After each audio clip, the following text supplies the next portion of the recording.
আসসালামু আলাইকুম, শুভ সকাল। এই তো সকাল সকাল এক কাপ চা, একটা রুটি। আমাদের এই জায়গায় কিন্তু এখনও ফজরের আজান দেয় নাই। ফজরের আজান দিতে আরও 9, 10, 11 মিনিট বাকি আছে। 11 মিনিট পরে ফজরের আজান দিব।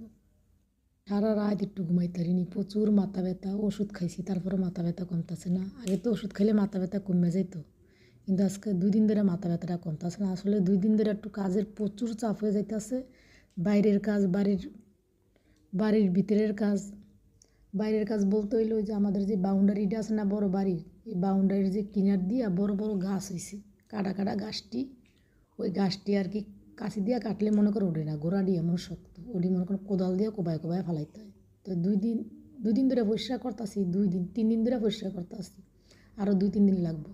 আসলে ওই কাজগুলো হইলো আমাদের ম্যাডামেরা বাইরের মানুষ আইনা করায়, পাকিস্তানি বাইগো, ইন্ডিয়া, বিভিন্ন দেশের বাইগো আইনা আর কি এই কাজটি করায় প্রতি বছরে। কিন্তু এইবারকার কেউ নেয় নাই, আমার নিজেরই করতেছে যে একটু একটু করে পরিষ্কার করে লাইবা। তা বোঝেনি তো, বাড়ির ভিতর তো আর কাজ কম না, 10-12 জন মানুষের কাজ, আবার বাইরের কাজ, মানে চাপটা বেশি হয়ে যাইতেছে। এই কারণে একটু অসুস্থটা প্রচুর, শরীর ব্যথা। আরও 2-3 দিন লাগবে।